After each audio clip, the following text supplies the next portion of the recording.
De suite, cette vidéo vous est présentée par ImagineArts.tv. Bonsoir et bienvenue pour ce nouveau live. J'espère que vous allez bien. Alors, ce soir, c'est un nouvel épisode de La Parole aux pratiquants avec Nicolas Moulin, qui est pratiquant et enseignant de karaté-do Shotokai.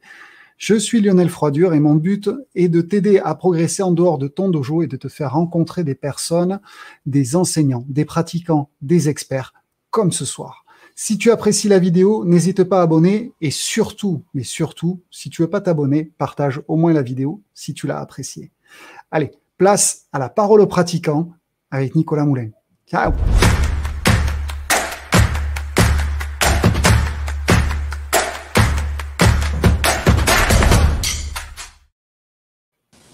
Salut Nicolas, comment tu vas? Bonsoir Lionel et bonsoir à tous. Merci pour l'invitation. Avec grand plaisir. Tu sais bien que moi, ça me fait plaisir de parler du karaté dans sa globalité. Et donc, dans sa globalité, il n'y a pas de guerre de style. Et donc, sur La Parole aux pratiquants, il y a tous les pratiquants de tous les styles. Donc, j'essaye de les avoir pour que tout le monde puisse avoir un moment de parole pour pouvoir partager sa passion. Donc, je te remercie d'avoir accepté mon invitation. Ouais, c'est super sympa. Est-ce que tu peux nous raconter comment tu as commencé, comment tu es monté sur le tatami et surtout pourquoi, qu'est-ce qui t'a poussé à monter sur un tatami au tout début? Alors, mes débuts de karaté, je pense que moi je suis de la génération, je suis pas de la génération vraiment Bruce Lee, hein, bien qu'il y avait commencé les films ressortaient un peu à la télé à ce moment-là. C'était plus, je pense, par le biais des début des mangas, des choses comme ça. Donc, et puis j'étais pensionnaire et à l'école, j'étais à Montélimar, dans le sud de la Drôme, là où mon département où j'enseigne le karaté. On avait fait une sorte d'exposé sur le sport, sur nos activités. Et je pratiquais d'ailleurs pas encore, c'était 87-88, et j'avais choisi le karaté. Et j'avais déroulé quelque chose là-dessus et j'étais vraiment demandeur pour démarrer cette activité. Et je me souviens, j'étais allé chercher, documenter des livres à la bibliothèque. J'étais allé à un livre avec une Dominique Valera, je crois qu'il faisait un Yoko Tobigeri. Enfin bref, j'avais différents sujets. Donc je connaissais pas vraiment la pratique. Et c'est ma mère qui a trouvé à Valence. J'étais pensionnaire, donc c'était pas évident parce que je pouvais faire du karaté que le samedi. Donc, qui a trouvé un dojo par hasard parce qu'elle donnait des cours à une petite qui lui a dit ah ben mon papa refait le plancher d'un dojo. Alors, comme c'était un peu nouveau, la mère a sauté sur l'occasion pour aller voir. Les horaires correspondaient. Il y avait un cours le samedi. C'est là que j'ai démarré en 88 le karaté. Alors, le cours du samedi, en l'occurrence, voilà, en l'occurrence, il n'y avait qu'un club de karaté dans la ville de Valence. La ville de Valence, c'est entre 60 000, 100 000 avec l'agglo, hein. C'est pas une grosse ville, hein, Valence, dans la Drôme. Donc, quand je suis allé dans le cours du samedi, le premier cours, c'était impressionné parce que c'était une petite rue. Je monte, ça ressemblait un peu, t'imaginer un peu le Chinatown, le dojo, la petite lumière, la lucarne extérieure, fallait déjà le trouver. Quand je suis rentré, j'ai été accueilli par un monsieur avec une grande barbe, très impressionnant. C'était donc le professeur du dojo, le directeur du dojo, qui s'appelait Gérard Javon. C'était le pionnier du karaté à Valence. Et il me fait oui petit, vas-y, le cours commence à 15h, moi je t'arrive à 14h. Donc je suis resté dans le dojo au départ un peu tout seul. Et puis après on commençait à arriver et puis dès le premier cours, j'ai accroché et je me suis inscrit. Alors, cette expérience était assez amusante parce que au bout de 3 mois, j'avais pris une grosse confiance, donc je venais régulièrement, je ratais pas un cours. Et je me souviens, je voyais des photos dans le dojo et autres. J'avais voulu faire un mouvement pour imiter une photo un peu spectaculaire. Je me suis cassé le bras au bout de 3 mois. Donc, il y avait les vacances de Noël, c'était en décembre, c'est le début de la saison. Enfin, après, c'était un peu plus, décembre. Il y a eu les vacances pour se remettre. Là, un bras cassé, c'est 45 jours, hein, mais au bout de 15, dès janvier, bah, j'avais repris avec mon plâtre. Voilà, j'ai recommencé. Et c'est pour les premières années. Alors, les premières années, donc, les 2 premières années, c'était euh, le samedi, tous les samedis. Et quand j'étais en vacances scolaires, bah, je pouvais y aller parce qu'il y avait des cours du lundi au samedi. J'ai toujours été dans un dojo où donc il y avait des cours débutants, des cours moyens et des cours avancés. Et quand bah, la première année non, mais la deuxième année, on m'a laissé accéder aux cours du coup voilà, à la diversité des cours. Donc j'ai pu faire pas mal de cours. Et puis après, j'ai pu revenir dans la région, donc j'ai pu faire vraiment plus de cours réguliers. Et c'est là que ça a vraiment commencé. Les 2 premières années, j'étais même frustré de ne pas pouvoir pratiquer assez. Puis après, à partir on va dire de la troisième année, c'était vraiment parti. Je ratais pas de cours et il y en avait suffisamment, quoi. Donc ça, c'était mes débuts vraiment de karaté, un peu amusant. Et j'avais la chance d'être dans un dojo où il y avait beaucoup de ceintures noires. Hein. C'était voilà. Aujourd'hui, il y a beaucoup plus de clubs, beaucoup plus d'activités, mais dans les arts martiaux à Valence, il y avait judo, karaté, aikido. Donc, il n'y avait pas encore toutes les disciplines qu'on peut trouver aujourd'hui. Donc, donc en fait, il y avait beaucoup de ceintures noires. On était très entouré, très aidé. Et c'était ce qui me plaisait aussi. Il y avait la technique, la pratique, mais l'ambiance. Vraiment l'ambiance, quoi. Et assez tôt, après, pardon. Comment ça se passait pendant la semaine, hein, quand tu étais donc en internat tu t'entraînais tout seul, t'attendais patiemment? Alors au début, non, en fait, parce que j'étais dans une école où on faisait beaucoup d'activités physiques. C'était un internat de garçons. Et on faisait beaucoup d'activités physiques. Alors je faisais pas que du karaté, mais effectivement après j'avais rencontré des copains qui faisaient, là, il y avait plus de judo, mais on faisait on faisait quelques petites choses à l'extérieur, mais c'était très divers en fait. Par contre, j'étais toujours demandeur d'activités physiques en fait, beaucoup d'activités physiques à cette période-là. J'aimais bien sortir d'un cours fatigué en fait. Donc c'était voilà, c'est la jeunesse, l'adolescence. Voilà, vraiment c'était quand j'avais pas de courbature, me sentais, je disais tiens. Mais voilà, c'était vraiment quelque chose que je recherchais. C'était l'épuisement physique dans la pratique en fait. Ce que je cherche aujourd'hui, ce qui est un peu différent. Mais ouais, c'était ce dont je me souviens en tout cas au départ. Et avec le temps, c'est donc à partir de cette troisième année, là, tu as commencé vraiment à rentrer dans un travail beaucoup plus régulier où tu étais quasiment. Ouais, là, c'était quasiment. Alors après, je pense que j'ai vraiment. Donc, je ratais pas de stage. Je faisais des cours quasiment tous les jours. On était il y avait que le cours du samedi qui à un moment donné, s'était arrêté parce que peut-être qu'il n'y avait pas assez de monde. Je sais pas, je m'occupais pas de la gestion du dojo, mais du coup, c'était des cours du lundi au vendredi. Et c'était avec un groupe d'anciens, parce qu'à un moment donné, dans notre secteur, il y a eu un groupe d'anciens qui s'est séparé du dojo historique, parce qu'ils n'avaient peut-être pas la même vision, etc. Mais en restant à Valence, donc il y avait quand même des passerelles et des liens. Et moi, j'étais resté avec ce groupe d'anciens. Et du coup, j'ai commencé l'enseignement comme ça, parce que du coup, en ayant des cours du lundi au vendredi, puis avec on va dire cette séparation, certains jours, il y avait le professeur par exemple qui n'était pas là, donc finalement c'était les plus anciens ou celui qui, voilà, par exemple, si on faisait un kata, voilà, donc j'ai commencé comme ça, je commençais à montrer un kata. Puis alors moi, du coup, par exemple, je me rappelle plus quel jour c'était, mais c'était peut-être le lundi ou le mardi. Il y avait un cours du coup où il n'y avait pas spécialement de professeur ou d'instructeur. Et moi, je venais quand même. Et puis du coup, comme ça, des personnes venaient, puis on faisait soit un cours de kata ou autre. Et c'est comme ça que j'ai commencé à enseigner. Donc assez tôt. Alors j'avais pas le niveau du tout d'enseignant. Hein.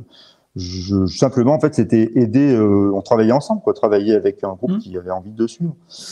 Nous, on n'avait pas le système en plus Kawaii à l'époque. Je pense que c'était la génération où je pense que le professeur Gérard Javon avait plutôt suivi le cursus du maître Oshima.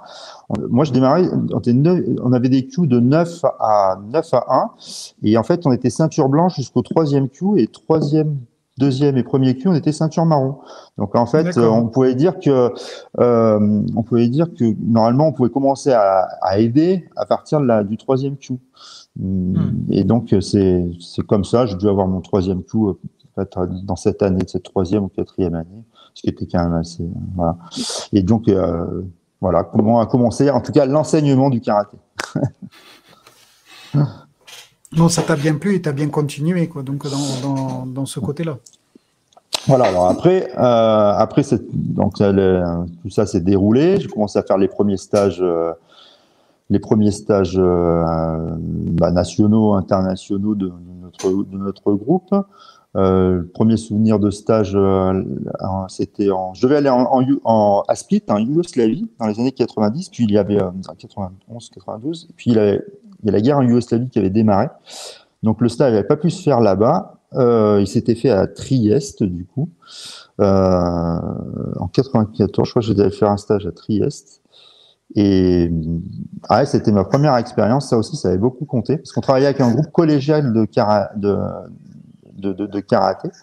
Et du coup, il y avait différents professeurs en Europe. Et là, en l'occurrence, il y avait un stage qui s'était installé à Trieste. Et je me souviens d'avoir pratiqué avec des Serbes là-bas. Et là, c'est la première fois que j'ai touché l'esprit martial. On parlait souvent d'esprit martial, puisque c'était des Serbes qui étaient en temps de guerre. Ils étaient venus pratiquer dans ce dojo, et ça m'avait vraiment marqué. C'est quelque chose, à la fois le stage, quand on est plus jeune, le premier stage international, ça marque. Et puis alors cette rencontre avec des personnes avec qui je pouvais pas communiquer parce qu'on parlait pas du tout la même langue. Donc ça se communiquait vraiment par le non-verbal. Et j'ai touché du doigt là, je pense, quelque chose de très intéressant dans ce qui concerne l'esprit martial. Et pourtant, bon, bien sûr, la bienveillance de la pratique, il n'y a pas de souci. Mais quand on est face à quelqu'un qui, lui, vit la guerre, je pense que peut-être il pratique différemment. Voilà, c'est une expérience. Non, mais ça c'est sûr. C'est moi aux Philippines, j'ai rencontré des vieux maîtres qui ont combattu à la machette contre les Japonais pendant la guerre du Pacifique aux Philippines. Puis quand ils te disent ouais ça marche pas parce que j'ai perdu 3 doigts, mais par contre après ça marche bien. Et là il te raconte combien il en a tué, quoi. Donc tu vois, voilà, tu as pas le même rapport avec les gens. C'est dans ce côté de guerre et de combat qui est plus du tout pareil, quoi.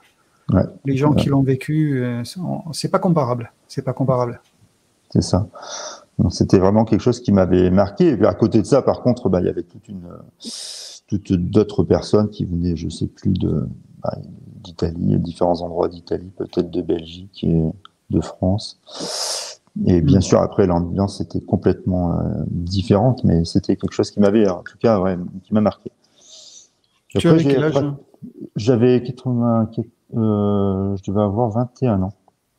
En fait, j'étais un peu plus grand, en fait. Premier stage 94, en 73. Donc j'avais en fait 21 ans quand j'ai eu cette expérience-là. Mais c'est vrai que ça m'avait interpellé.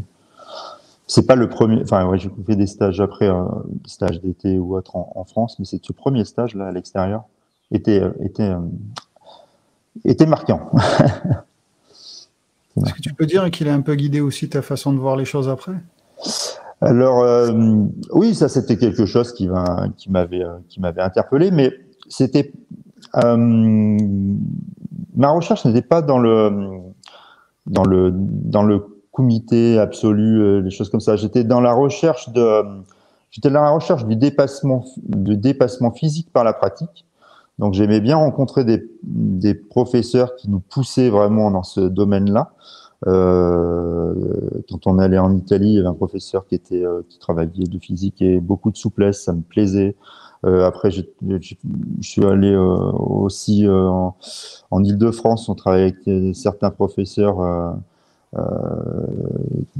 qui s'appelait, je les cite parce qu'ils méritent d'être cités, vraiment Adam Prince sensei, Philippe Douti sensei. En Italie, c'était Giorgio Vecchiette sensei. C'était vraiment des professeurs qui étaient, qui portaient quand même une énergie et qui nous poussaient à déplacer vraiment quelque chose. Donc c'est ce que moi ce qui m'a poussé dans le karaté, parce qu'il faut dire que dans la branche karaté do Shotokai, le karaté do Shotokai n'est pas engagé dans la compétition. Donc en fait, je peux tout à fait comprendre j'ai fait de la compétition dans d'autres domaines, mais voilà, donc dans le karaté, quand il n'y a pas la compétition, je pense pour rester, si on reste dans cette branche-là, c'est qu'on cherche, on cherche et peut-être on trouve autre chose. En tout cas, moi, c'était beaucoup par les stages et les rencontres, hein, ça c'est sûr. C'est vraiment ce qui m'a fait le côté. Du coup, ça nous entraîne aussi à une sociabilité importante, puisqu'en fait, on échange culturellement avec d'autres personnes, d'autres régions et autres. Et c'est ce qui a fait que j'ai continué l'ambiance et ces rencontres. C'est vraiment ces rencontres. Je pense que si en restant uniquement dans son dojo, peut-être, hein, je sais pas, c'est chacun ressent à sa manière, peut-être qu'on peut plus vite se lasser. Ah, mais c'est important, je pense, hein, c'est de faire des stages. C'est l'enrichissement technique, personnel, humain, rencontre, c'est social, c'est voilà, il y a que tout quoi. C'est tout ça, ça fait partie de l'évolution. C'est tu le sais aussi bien que moi, tu as voyagé partout jusqu'au Japon, on va en parler après, mais c'est le fait de voyager aussi permet de rencontrer des personnes qui nous font toucher du doigt certaines choses en fait qu'on n'avait pas vues, ou ils nous les font comprendre d'une façon différente qu'on l'avait comprise, et donc ça donne une autre épaisseur en fait à notre connaissance. Ouais, donc c'est ça que ça amène, et non pas que ça revient à mettre en cause. C'est juste que ça remet en perspective ou ça donne de l'ampleur à certaines choses. Oui, tout à fait. Donc c'est ces rencontres, parce que finalement, peu importe dans quel, j'imagine que c'est le cas dans les différentes branches, les différents courants et autres. Finalement, chaque professeur, peu importe on parle d'un style ou d'une école, etc. Finalement, chaque professeur a vraiment une sensibilité, et bien, voilà, soit on rentre en résonance avec cette sensibilité, et c'est là que derrière finalement, je pense que l'évolution se fait. Et vraiment, j'encourage tous les élèves à faire des stages. On a nos propres stages internes, parce que les stages internes, je pense, permettent de constituer le groupe dans son dojo. Mais par contre, effectivement, il ne faut pas se cantonner uniquement à ses propres stages. Il faut aussi travailler avec d'autres. Alors, bien sûr, il faut peut-être le préparer, mais ça, c'est vraiment quelque chose qui, je pense, aujourd'hui, qui est bien sûr, qui est fait par de nombreux dojos. Et donc, tu es allé jusqu'au Japon pour faire les stages. Alors oui. Qu'est-ce qui t'a poussé à faire ce trajet? Le premier voyage au Japon, c'était en 2009. Je voulais absolument rencontrer un élève qu'on disait peut être le plus doué du maître Shigeru Igami, qui s'appelait Aoki Sensei. Et du coup, je voulais absolument le rencontrer, travailler avec lui, essayer, alors que c'était difficile, parce qu'au Japon, c'est des organisations des fois qui sont hermétiques, il faut être des lettres de recommandation.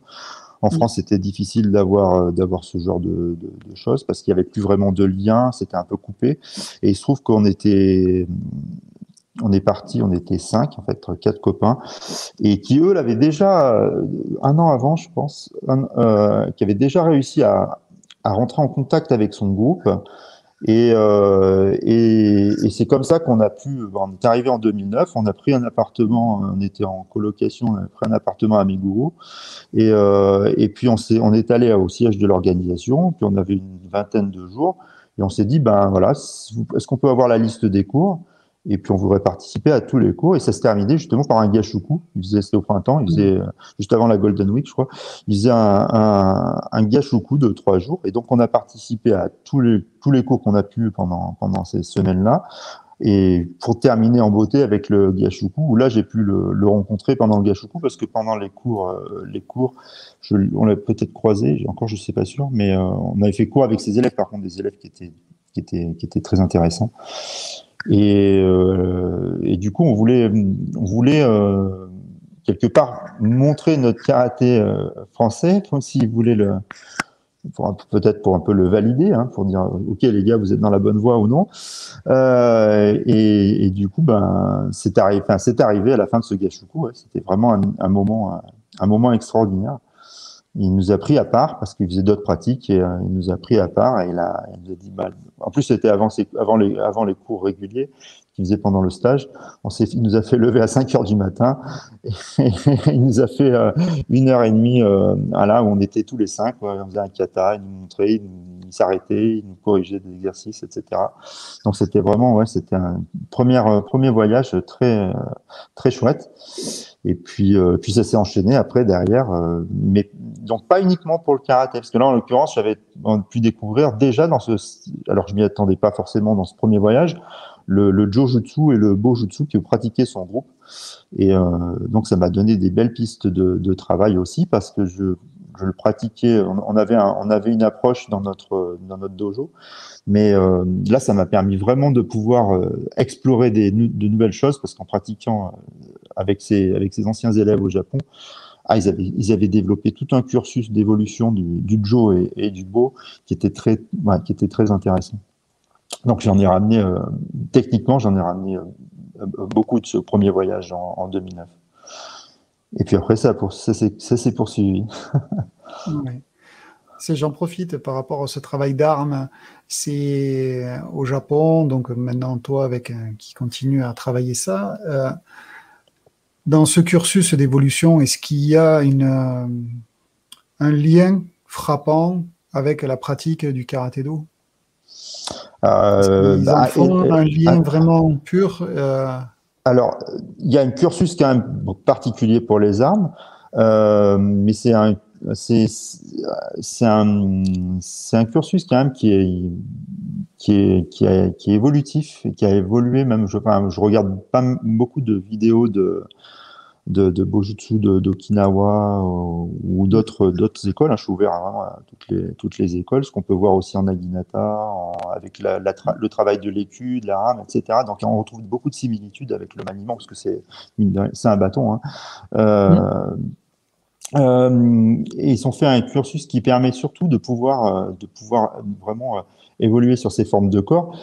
Et je pense qu'il permet de mieux appréhender, bien sûr, sa pratique du karaté. Je pense que par exemple dans certains katas, je parle par exemple de JT et autres, si on n'a pas pratiqué le bâton, peut-être qu'on rate certaines choses. Donc j'étais d'ailleurs très content, parce que j'ai une élève qui est allée passer son 3e dan à Lyon et qui a présenté justement le JT avec un bunkai. Il est allé avec son bo, et je trouvais ça génial d'ailleurs qu'il lui laisse faire son bunkai de son tokukata avec son bo.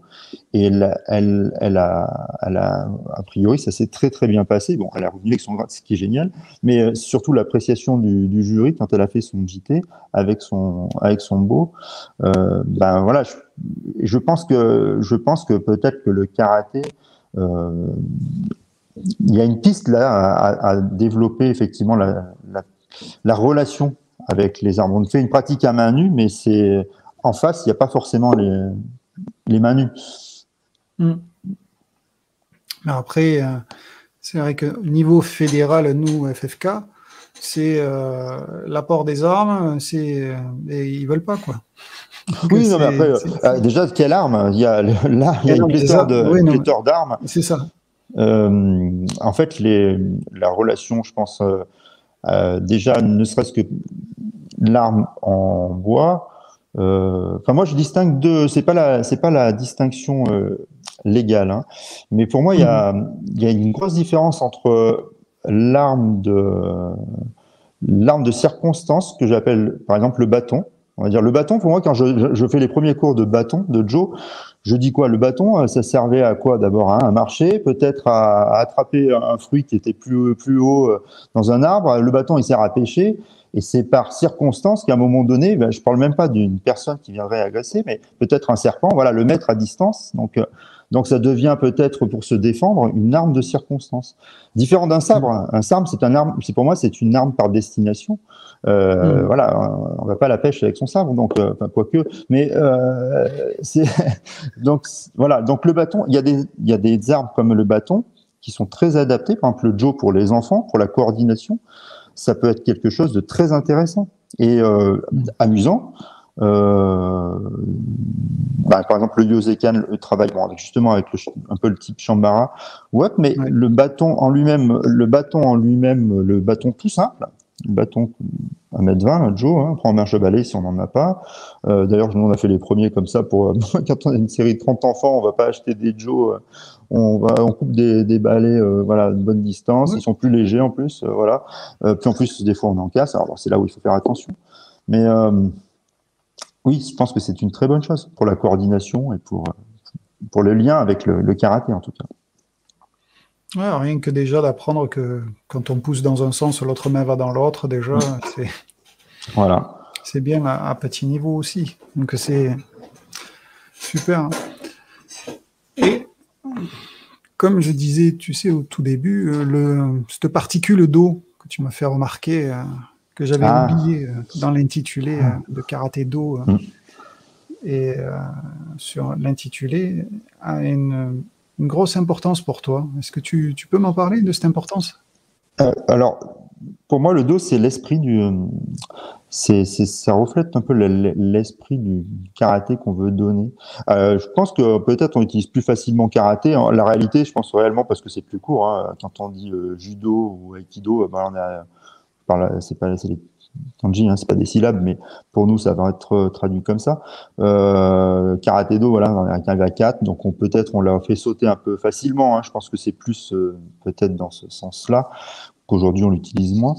Nous, on est assez attachés à la transmission du maître Funakoshi, qui lui a voulu mettre ce do. Pour lui, du coup, ça avait une importance au départ de changer les kanji déjà en karaté. Et puis après,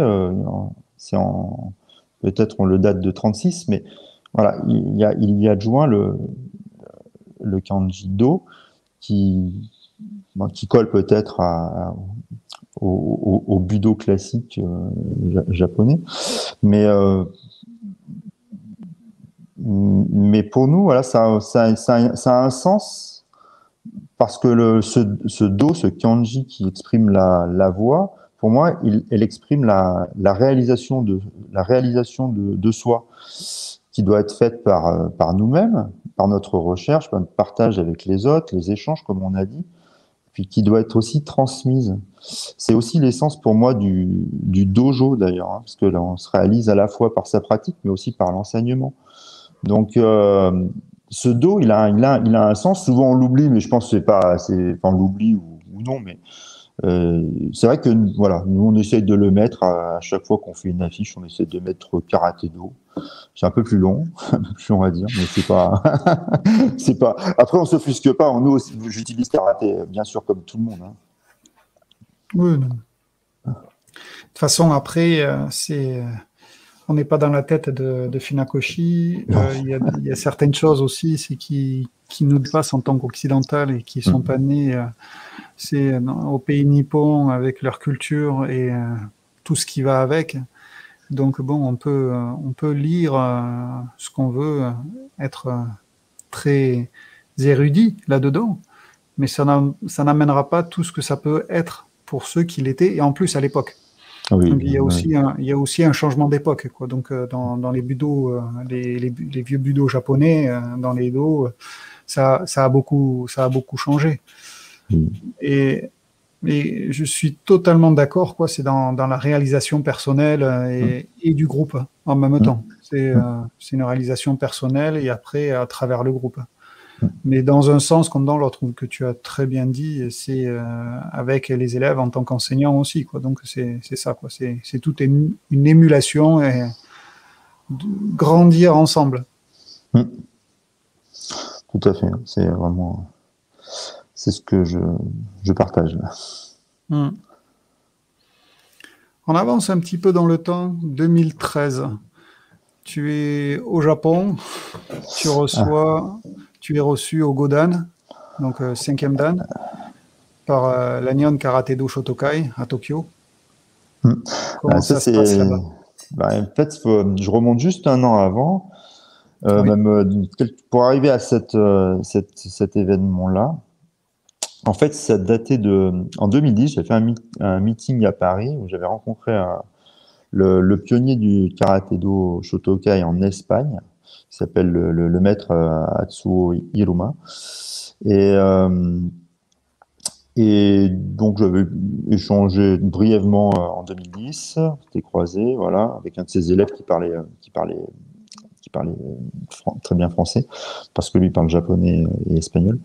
hmm, Et du coup, j'étais allé retourner, et en 2012, j'avais participé à un autre meeting à Séville, sur un anniversaire commémoratif des 100 ans du maître Yami, en fait 100 ans de naissance, hein, parce que ça fait oui. beaucoup. En fait, ils font des anniversaires comme ça. Donc c'était ouais, 2012.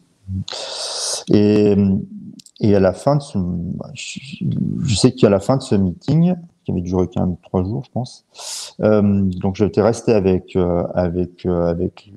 lui. J'avais fait la connaissance du fils et du petit-fils de Maître Egami. Voilà, donc c'était quelque chose qui était en septembre-octobre, ça. Et en décembre 2012, je reçois un appel d'un de ses élèves, donc celui qui parlait français, et qui me dit le maître Hiruma souhaite te présenter au 5e dan qui a lieu, je ne sais plus, en février ou mars, à Tokyo lors du voyage, parce qu'il y avait aussi un événement pour le centenaire du maître Egami à Tokyo. Donc, il dit, il souhaite que tu sois du voyage, déjà avec le groupe espagnol, portugais, italien, etc. Et il souhaiterait que tu réfléchis, est-ce que tu présentes est-ce que tu souhaiterais présenter ton 5e dan devant la commission Shotokai. Alors, ouais, bon, j'avoue que quand on te propose ça, c'est difficile de dire non.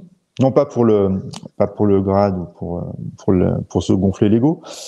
C'est qu'il y a bien quelque chose qui fait bien plaisir, hein, forcément, mais si on te le propose. Mais en fait, je me demandais qui étaient les juges de ce. Parce que je sais qu'il y a beaucoup d'anciens en fait dans ce groupe. Parce que le groupe Shotokai, en fait, c'est le groupe qui a un peu les archives du maître Funakoshi, et qui a donc gardé tout cet historique. C'est pas un gros dojo, hein, mais c'est le groupe Shotokai qui a le Hombu Dojo Shotokan. En fait, le Shotokan Mhm. Hombu Dojo, c'est le groupe Shotokai.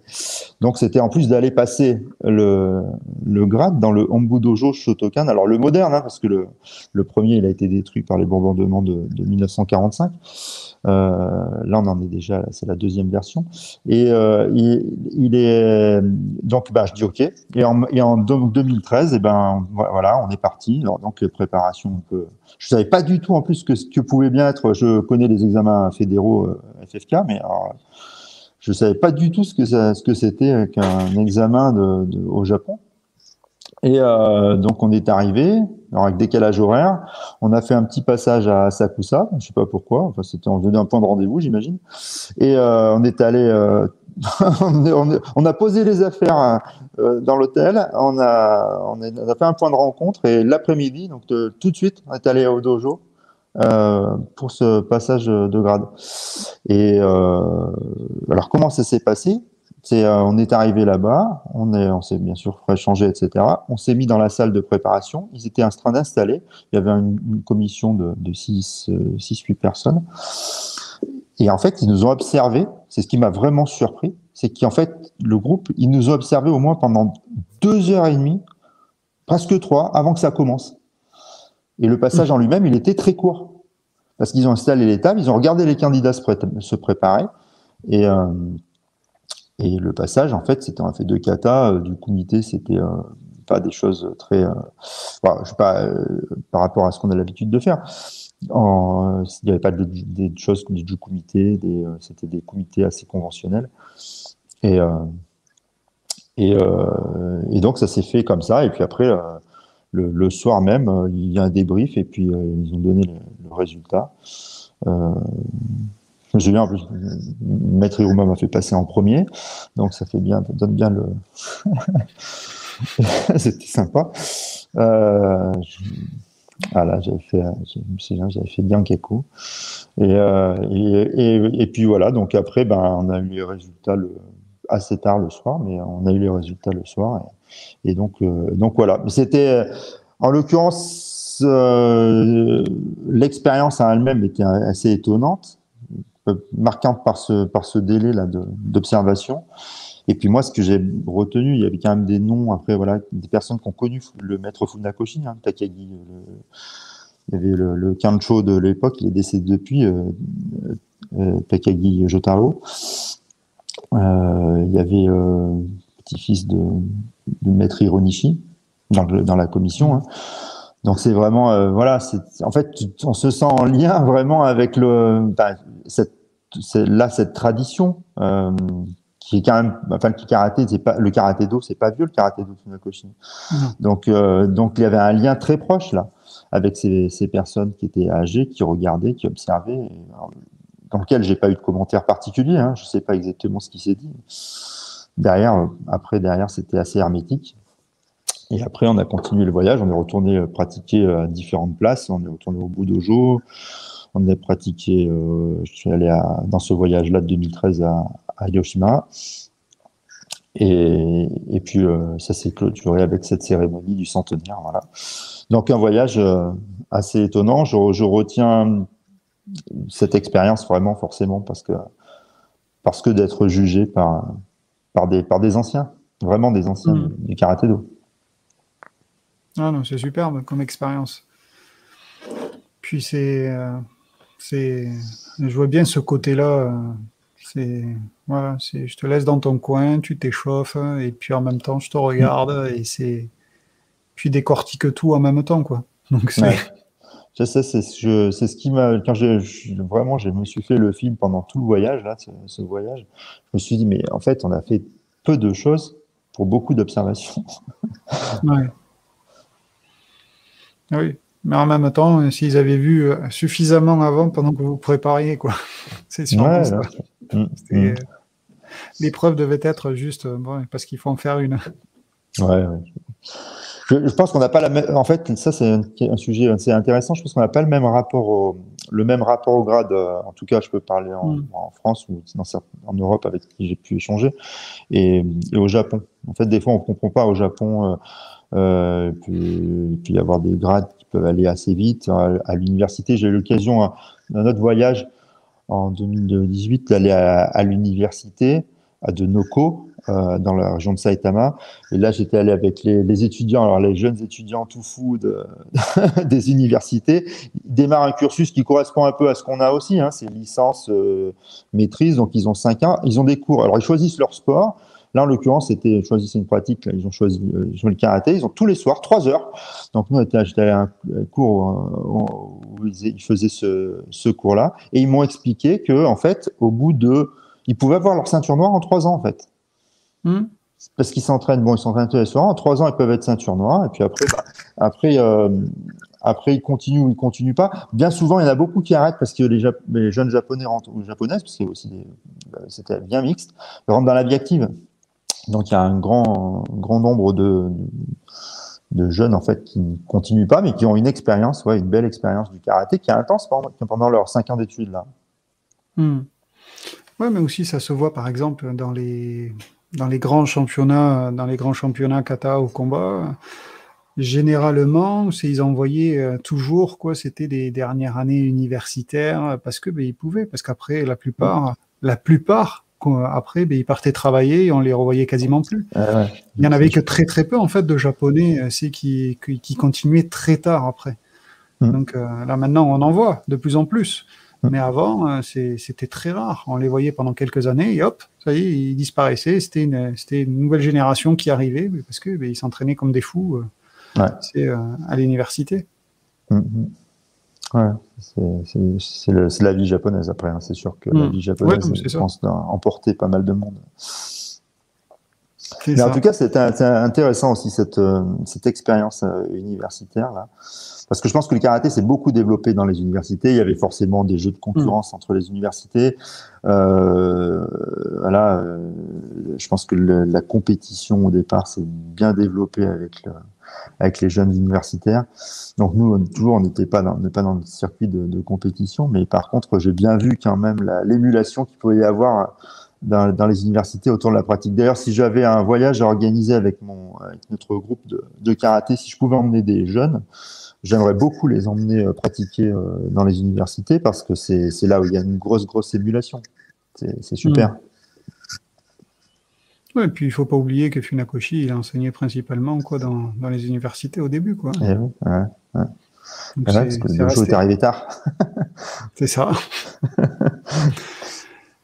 Tiens, en parlant de dojo, est-ce que tu pourrais parler de ce dojo historique de Valence, hein, d'accord, dont tu es le gérant? Parce que bon, en plus de ton dojo, donc à côté, mais en plus, tu gères le dojo historique. Hein. Je donne des cours aussi dedans. Et en fait, c'est le dojo historique de Valence, c'est une super histoire. C'est là où j'ai commencé le karaté. Oui, c'est pour ça. C'est là où j'ai commencé le karaté.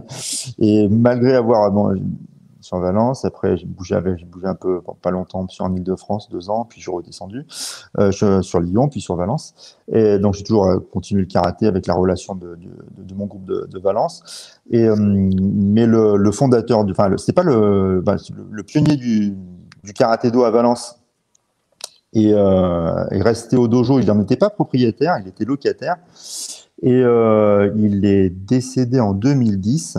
Et sa compagne, qui s'appelle Annie, a toujours maintenu les cours. Vraiment, elle était là déjà quand il était malade et elle a toujours maintenu les cours. Elle avait son groupe.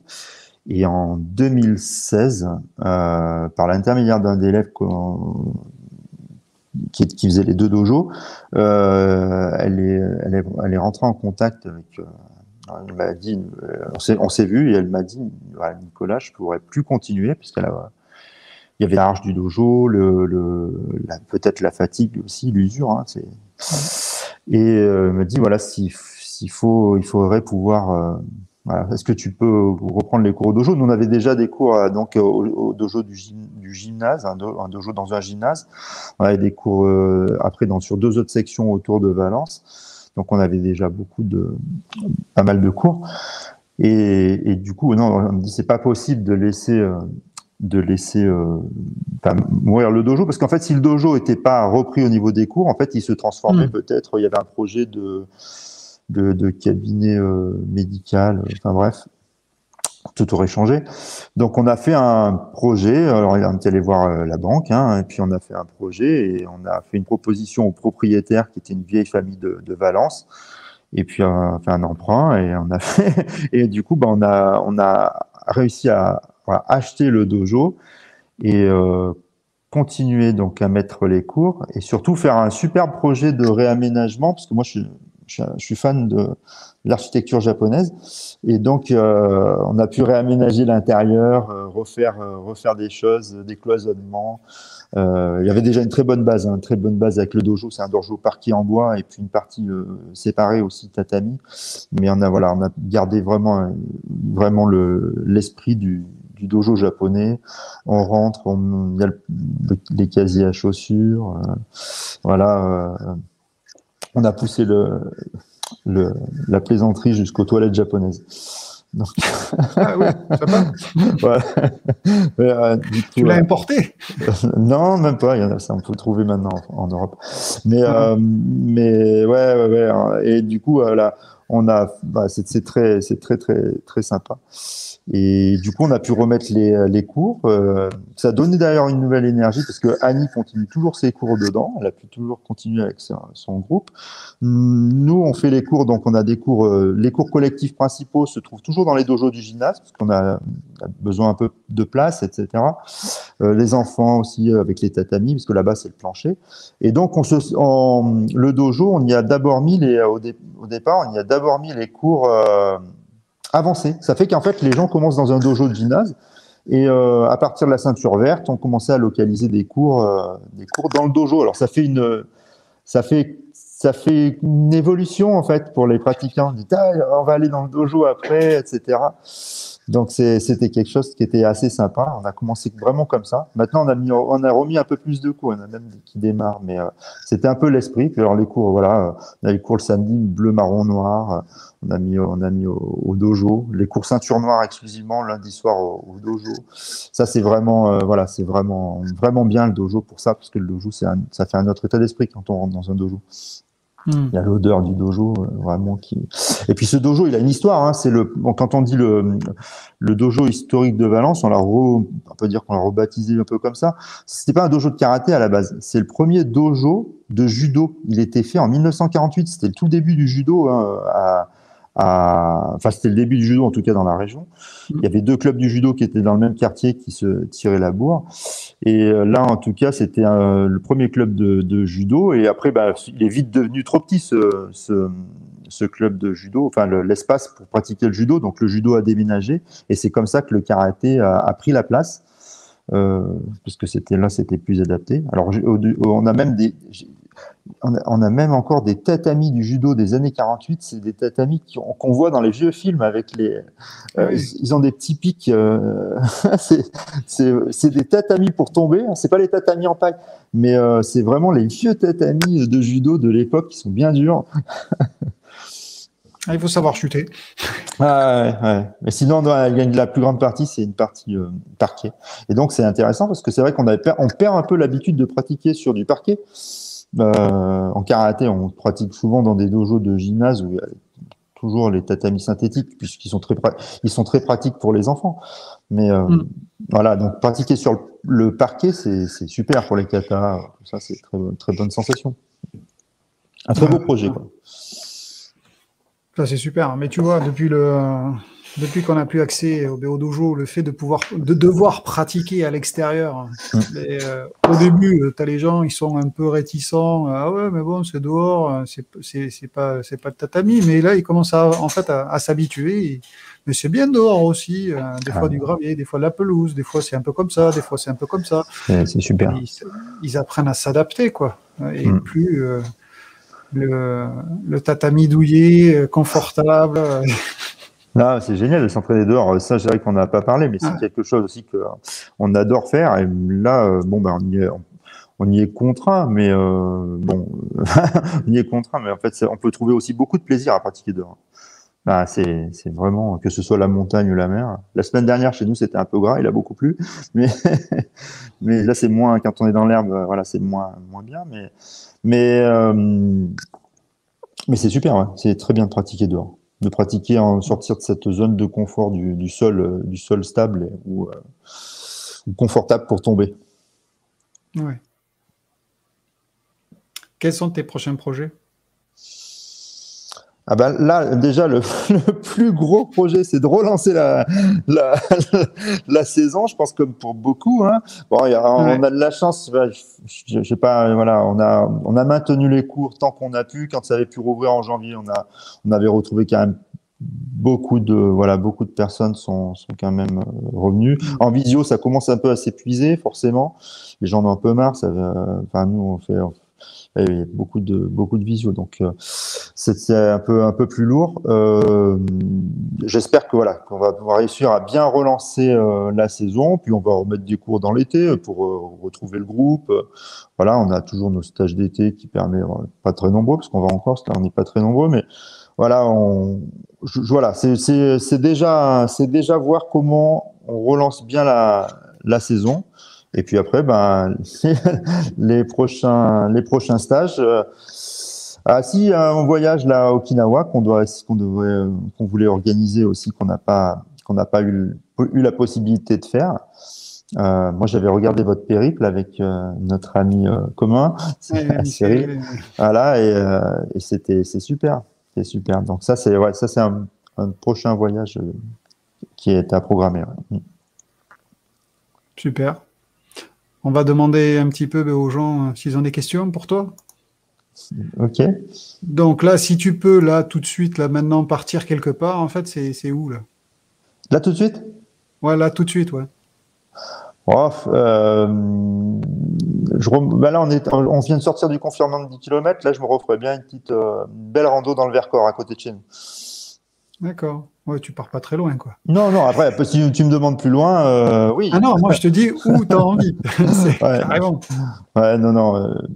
On a des très beaux coins vers chez nous. Et puis sinon, ben oui, j'adore la mer, la montagne. Donc, j'ai pas arrêté sur une destination. Puis les prochains voyages, ouais, c'est. Alors si tiens, je fais un clin d'œil à un copain en Martinique. Je lui ai promis d'aller le voir pour pratiquer avec lui.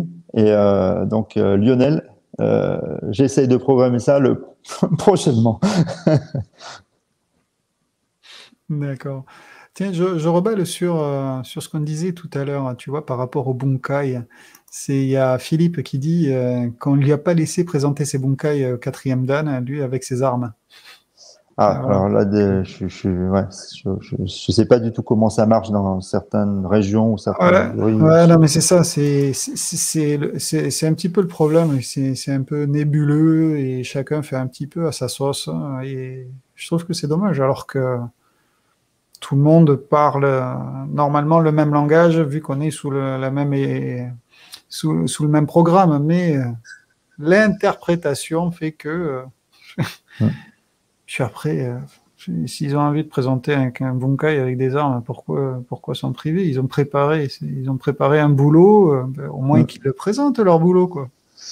Oui, Voilà. enfin, Moi, j'arrive pas à le comprendre, moi, ça. Donc, après.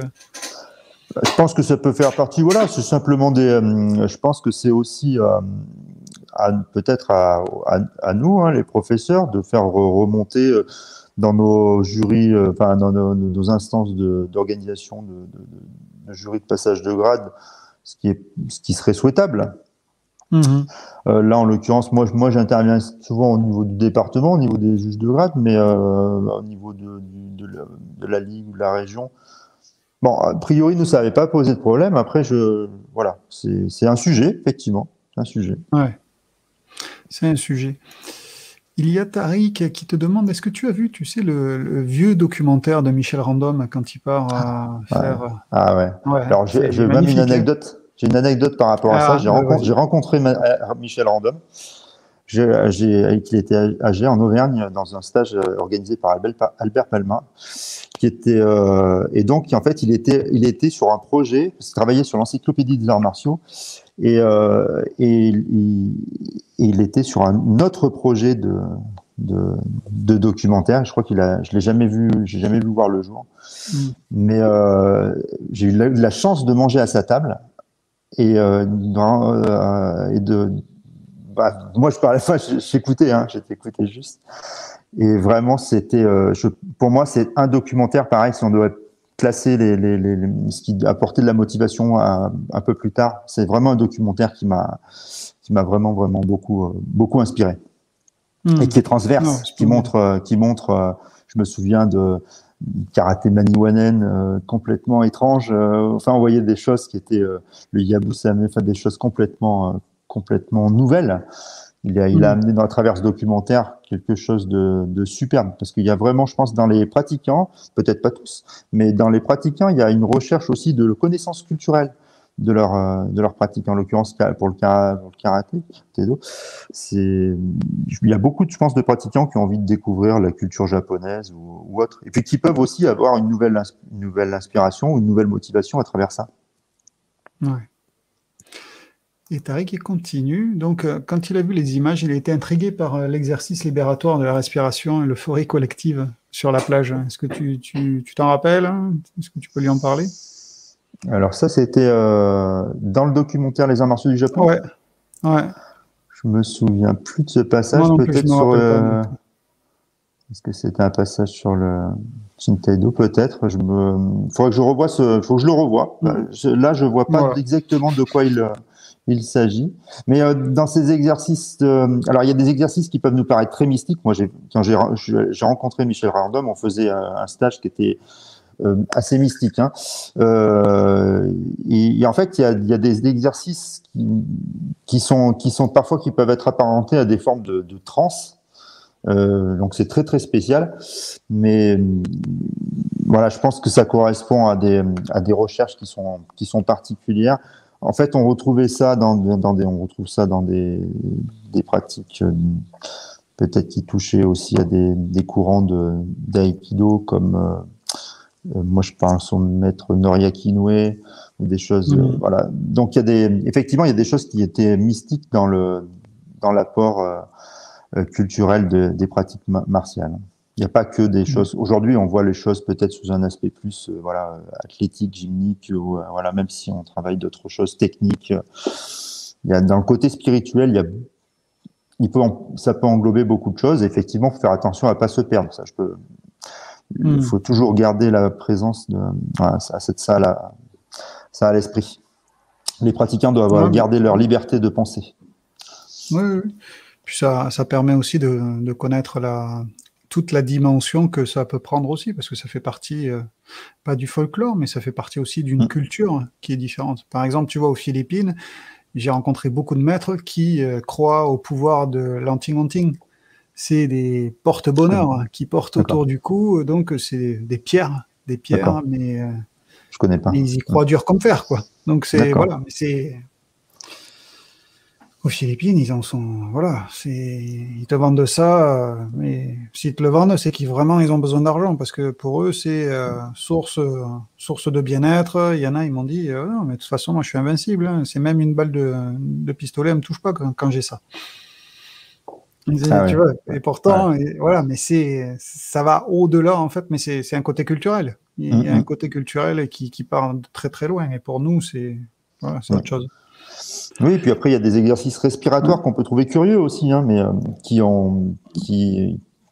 faut aussi, c'est difficile quand on regarde de l'extérieur pour la première fois un documentaire. Moi j'ai souvenir par contre dans le reportage de l'école Maniwanen de sabre.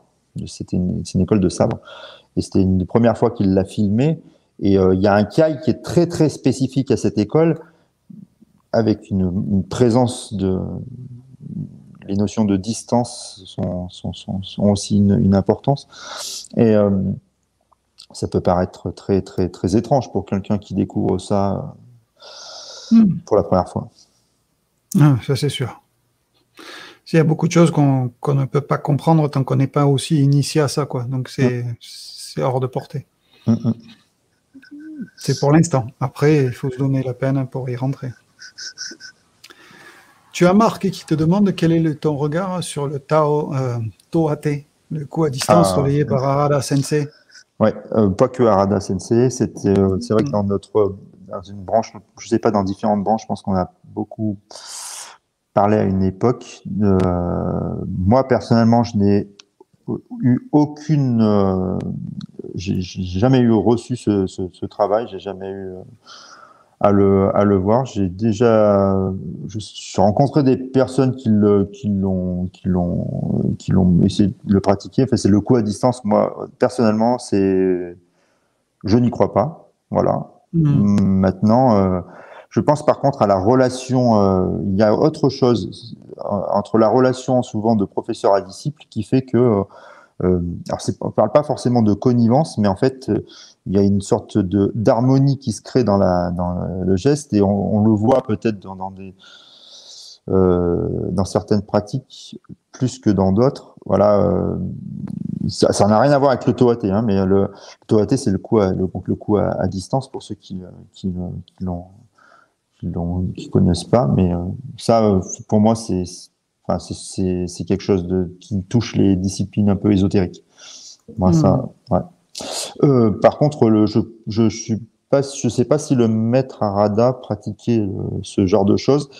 Ce qu'on voit des fois avec le maître Harada, c'est que ses élèves en fait anticipent un mouvement et tombent un peu avant. Moi, je suis pas de ce courant-là, donc c'est difficile pour moi d'en parler.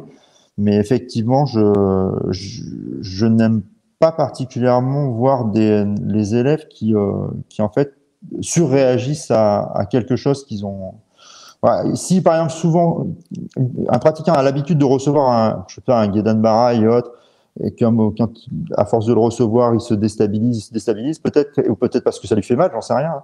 Peut-être il va anticiper une sorte de se déporter ou autre, mais ça n'a rien à voir avec un coup à distance. Et enfin moi voilà, pour ce côté-là,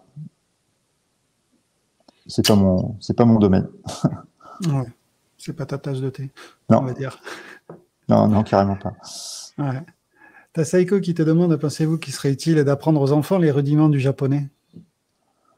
Ah, c'est une bonne question déjà, de les faire compter. Ils comptent très vite les enfants en japonais. Quand on donne le Ils rythme, apprennent vite, ça, hein. ils adorent, ils s'amusent. Euh, je pense que l'apport du japonais, c'est pareil. Hein, moi, j'aimerais pratiquer plus le japonais, mais je pense que c'est très bien. Ah, c'est très bien culturellement et et pour le lien avec la pratique, je pense que c'est très bien. D'ailleurs, de s'intéresser aux termes, ça permet de mieux comprendre les gestes parfois. Totalement. C'est en début d'année, en début de saison, je veux dire. En début de saison, j'ai fait un stage enfant et fait intervenir. J'étais intervenu le matin et l'après-midi, il y avait quelqu'un d'autre qui était intervenu. Et j'avais des karatékas et des judokas donc, qui se sont mélangés dans ce stage. Donc c'était très bien. Donc il fallait faire quelque chose que tout le monde pouvait apprendre. Et en même temps, j'ai mélangé tout ça avec toute la culture quoi, qu'il peut y avoir à travers le Japon. Donc comment saluer correctement, c'est comment s'asseoir, c'est comment les prononciations, c'est les rôles de chacun. Voilà, et d'essayer de comprendre tout ça. Et les enfants sont très très curieux parce qu'après ils te posent plein de questions. Et donc des fois, ben, tu te dis, ah, ben, celle-là, je la connais pas.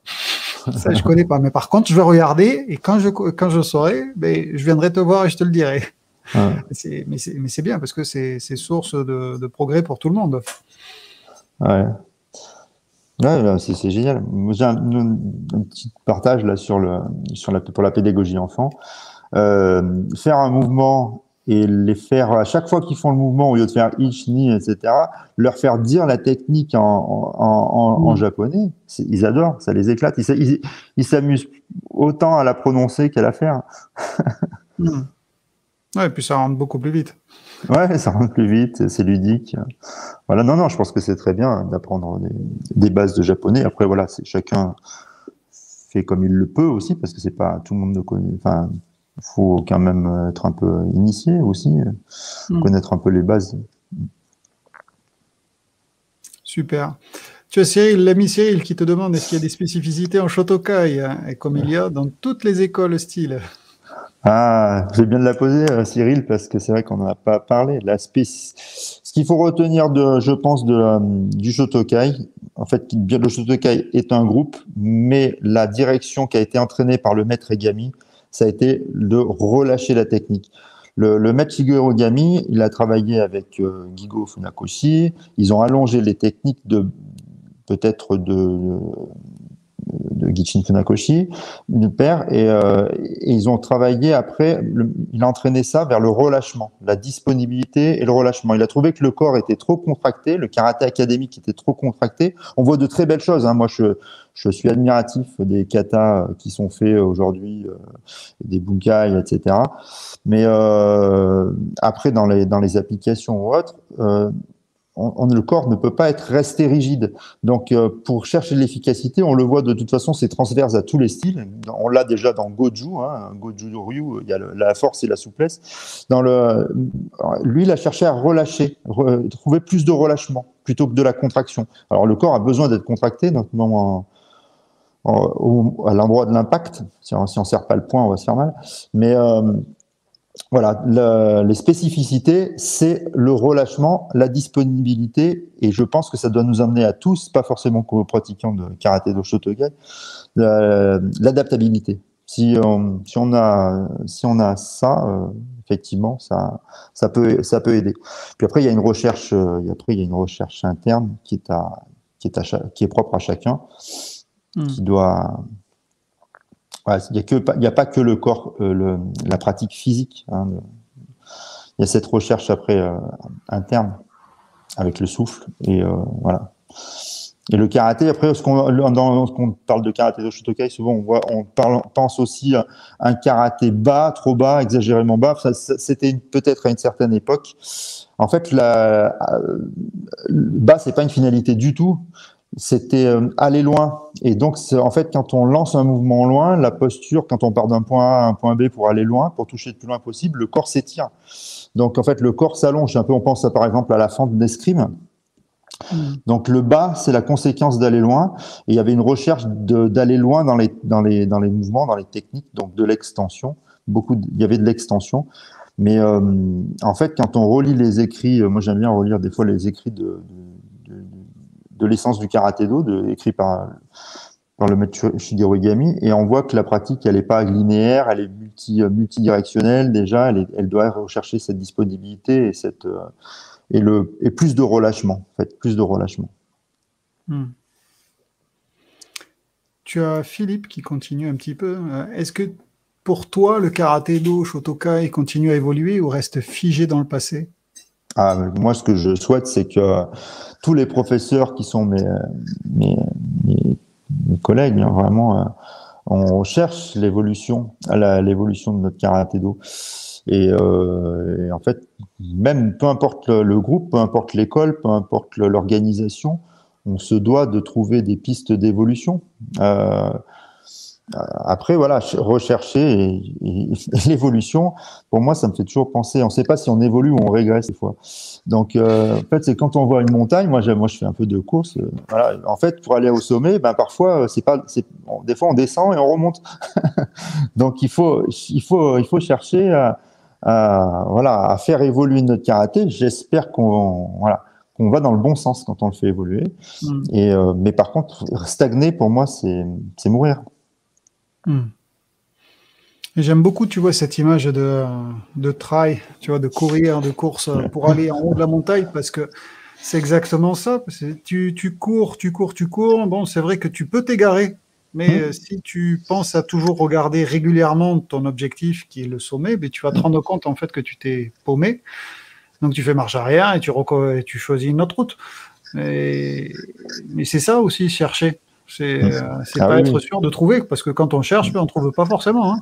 Donc, c'est peut-être parce qu'on ne cherche pas dans le bon sens, ou on ne cherche pas correctement, on ne nous a pas donné les bonnes informations, ou on n'a pas entendu les bonnes informations. C'est ça aussi, parce que bon, s'il faut, on nous les a données, mais on ne les a pas comprises de la bonne façon. Donc, c'est important de continuer à rechercher et de ne pas se limiter. Mais je pense que globalement, le karaté, quand on regarde quand même on voit aujourd'hui, il y a pas mal de vidéos anciennes, noir et blanc, etc., qu'on regarde. Alors, c'est sûr que le karaté, si on regarde uniquement des compétitions kata bunkai ou des compétitions kumite, c'est difficile d'appréhender vraiment le karaté. Le karaté-do en sens large, quoi.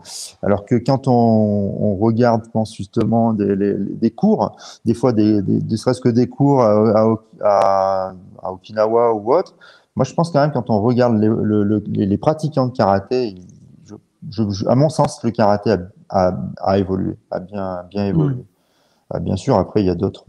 On n'a pas parlé des passerelles transverses qui, justement, se révèlent de plus en plus avec on dit le jutsu, nous, mais en fait, c'est avec le jujutsu ou le karaté. Enfin, il n'y a qu'à ouvrir les livres de karaté do Kyohan pour voir qu'à la fin du livre, il y a des projections. Hein, donc, voilà, il faut.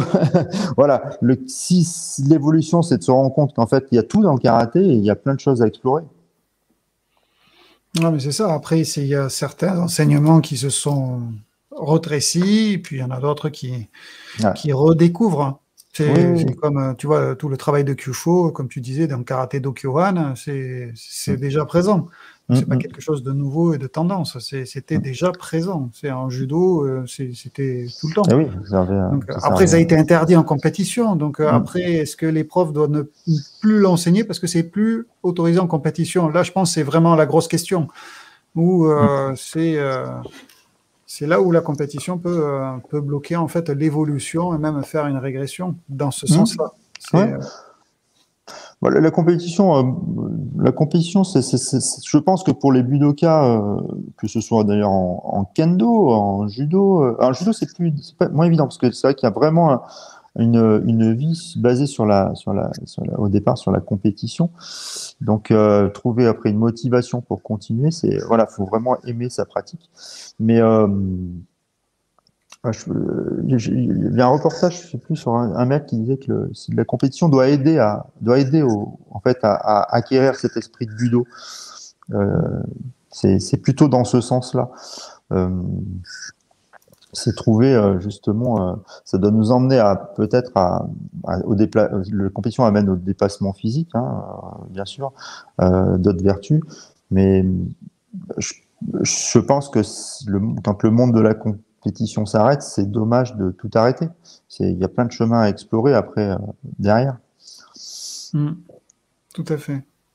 On va prendre une dernière question de Marc qui demande Shotokai, Shotokan, quelle différence profonde pour toi? Alors, je vais faire une réponse très simple. Shotokai, c'est une organisation. Shotokan, c'est un dojo. Ça, c'est la chose la plus simple. Après, je pense que je vais plus répondre à sa question. En fait, on fait partie de la branche Shoto, qui mène certainement du Shurite, peut-être. Bon. Et en fait, dans la différence, la plus grande différence visible aujourd'hui, ce qu'on pourrait voir, c'est le relâchement. Il y a peut-être moins de contraction. Mais attention, dans le Shotokan, il y a des gens qui pratiquent différentes écoles et qui pratiquent différemment. Et ben c'est exactement pareil dans le Shotokai. Il y a différents courants. En Europe, il y a 3 grands courants. Je les ai pas cités, mais il y a 3 grands courants qui sont arrivés. Effectivement, on a parlé du maître Harada, mais en fait, le maître Harada était resté fidèle à l'organisation Shotokai. Il a plus développé sa propre pratique même. On peut pas, voilà. Le maître Murakami, qui est venu aussi, qui a pas commencé par le Shotokai, qui était après à coller à l'organisation Shotokai, a développé sa propre pratique. En Espagne, c'est un autre maître qui s'appelle Atsuo Hiruma. C'est pareil, je travaille avec lui. C'est encore un autre karaté. Et pourtant, ils font partie de la même organisation. Ils font pas le même karaté. Donc, voilà, les grandes différences, c'est peut-être plus il y a un karaté qui est peut-être moins contracté que l'autre. Mais en fait, il faut pas oublier qu'on fait vraiment partie de la même famille. Donc, moi, j'invite surtout, je peux parler surtout à ma famille du karaté de Shotokai, c'est qu'il faut s'ouvrir même aux pratiques Shoto au sens large et aux différentes organisations. Et après, on doit faire notre chemin. Super. C'est ton dernier mot? Mon dernier mot. C'est un très beau message d'ouverture vers les autres, parce qu'on en a vraiment tous besoin. Et malheureusement, il y a beaucoup de gens qui n'ont pas été éduqués martialement dans ce sens, qui ont été plus éduqués dans le sens où il faut surtout pas sortir de ton nid. Alors que bon, on l'a bien compris que toi, depuis le début, c'est même avec tes élèves, tu les pousses à aller dehors, à voir le monde, à découvrir. Donc, merci beaucoup. Je te remercie pour tout. Merci à toi, merci à vous, et puis au plaisir de se rencontrer dans un dojo ou à l'extérieur pour pratiquer. C'est exactement ça. En tout cas, merci beaucoup. Merci à tous de nous avoir écoutés, d'avoir passé cette soirée avec nous. Maintenant, n'oubliez pas, partagez cette vidéo, d'accord? Laissez un pouce, un commentaire, pas un chat, un commentaire. Si vous avez des questions, Nicolas il reviendra peut-être sur la vidéo pour vous y répondre. Si vous n'étiez pas dans le live, mais surtout de partager la vidéo pour que la parole puisse être transmise. En tout cas, je vous remercie beaucoup. Bonne soirée à tous. Nicolas, encore merci beaucoup pour ton temps, pour ta générosité, et j'espère que tout va bien se passer pour la suite. Ouais, merci à vous. À très bientôt à tout le monde. Salut.